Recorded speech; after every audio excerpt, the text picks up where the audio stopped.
mpuliriza getugenda maaso n'okulabika ntufuna okuva mu kibiina ekya National Unity Platform, the biggest opposition party in Uganda, bongedde okukola ebyewunyisa.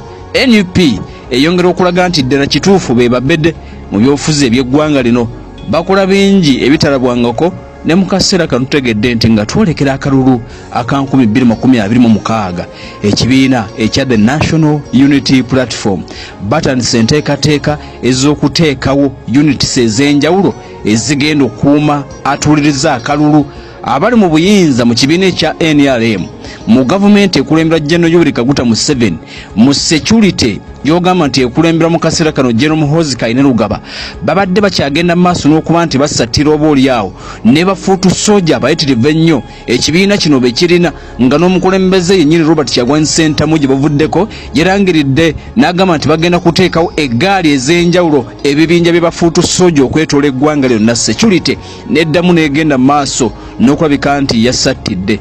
Kati ampuliriza tubadde tukyali awo ekibiina kya National Unity Platform nga bwe bataggwayo balinga luviirirwa ggaali. Aba NUP ampuliriza babano balina enteekateeka batandise okulondawo obukiiko bawise VPU. NUP ampuliriza obulidde bulungi, batandise okutondawo kibayise VPU, Vote Protection Units eziwerako. NUP egamba nti kekadde tolekera 2026 mu Uganda okubba obululu n'erinnya Uganda obiteeka mu kutiya emu. Kasita owulira nti waliwo okulonda wabeerawo abateeseteese okubba akalulu. Kati NUP egamba nti nga bwe twakoze kawempe akalulu kaffe tekagenda kuddamu kubbibwa, kikafuuwe tugenda okukuuma vote, ojja kutuulira.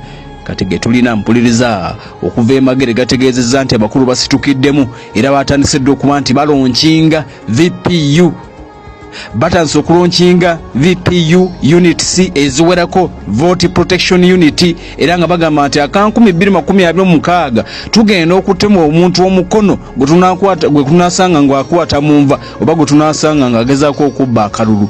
Embeera nga bwetambula, NUP etandise okuteekawo ttiimu zigenda kuvunaanyizibwa si bafuutu soja bano, nedda bano tebagenda kuba bafuutu soja, era tutegedde nti bano bo tebajja na kwambala byambalo bimyufu bino by'omanyi bibeeramu bafuutu soja.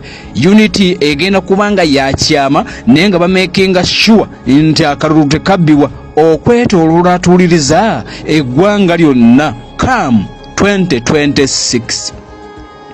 Kaakati tutegedde nti initiative eno kabwejungira yennyini Robert Kyagulanyi Ssentamu Bobi Wine yagenda maaso n'okuba nti ayisa directive n'agamba nti njaga tuteekewo zi VPU. Akalulu kafa ka 2021 ekyakatuukako mukimanyi. It is high time tuteekewo VPU units. Tugenda okukuuma akalulu okulaba nti tekagenda maaso n'okabika nti kabbibwa, ensuring electoral integrity and protecting party candidates throughout the campaign period.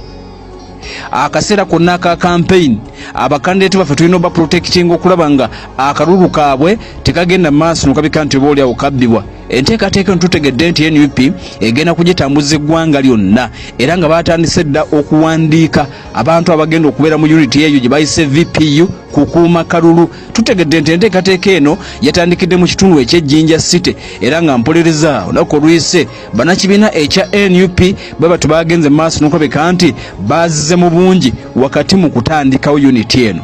Bagenda maaso n'okuba nti beewandiisa mu ngeri atuuliriza ey'obwannakyewa, bagamba nti ke kaseera tulowooze ne ku ky'okukuuma akalulu. Emabega wonna ebibiina eby'ebyobufuzi bibadde biteekateeka atuuliriza kwenyigira wakati mu kalulu. Kati bagamba nti ebyokuteekateeka okwenyigira mu kalulu tebimala, kubanga oba oteekateeka okwenyigiramu oba okasagula nga waliyo agenda maaso n'okulabika nti yateekateeka kukabba kukakwatamu. Kati bagamba nti nedda omulundi guno bigenda kuba biberalamu, tugenda kuteeka nnyo fokasi wakati mu kuuma akalulu. Akaseera kano tulabe anaagenda maaso n'okuba nti akakwatamu. Vote Protection Unit mu bitundu eby'Ejjinja egenze maaso n'okulabika nti etongozeddwa. Tutegedde nti ekibiina ekya National Unity Platform bagenda kuba batongoza enteekateeka y'emu, Vote Protection Units eziwerako zigenda kuba oboolyawo ziteekebwateekebwa okwetoolola eggwanga lyonna. Bagambye nti ku Mande president w'ekibiina ekya NUP Robert Kyagulanyi Ssentamu bw'atyo yalagidde ba party leaders okwetola eggwanga lyonna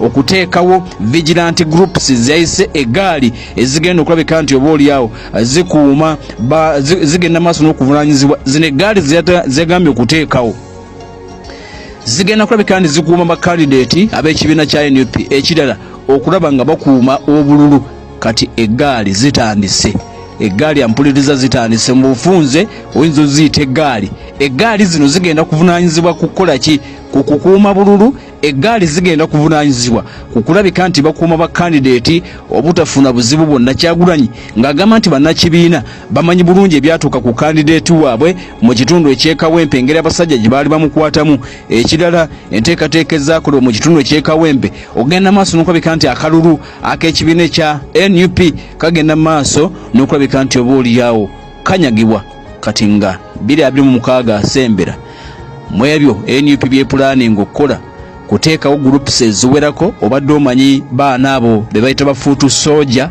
kakati tutegedde nti group eziwerako bagenda kulabika nti baziteekawo bayinza n'obutambala red naye ng'omulimu gwabwe gugenda kubeera gwakulabika nti bakuuma akalulu okusinga vote protection unit eziwerako za kutandikibwa abeebusuga mu Jinja bomaze okulabika nti bakiteekateeka NUP tutegedde nti akamu ku bukodyo bwe bagenda okukozesa kwe kulabika nti olugoye luno olumyufu awamu wekinabanga kyetaagisizza nga tebalukozesa nga mu kalulu ak'Ekawempe nti abakulu mu bitongole bya security baali balinze okulaba abaana bano abambadde ebimyufu bajjira muleeya era ne bagenda maaso n'okuba nti omulimu baagukola akalulu k'Ekawempe ab'ekibiina ekya NUP ne bakasefugaadinga ne bakateekako olukomero olw'amaanyi nga buli agezaako okakwatamu nga bamulaba okakkana nga baleese wiini gye bakyagenda maaso n'okuba nti bajaganya okutuusa olunaku lwaleero kati NUP egamba nti mu byonna bye tugenda okukola kamu 2026 tugenda okukuuma akalulu n'embwa yeesigambe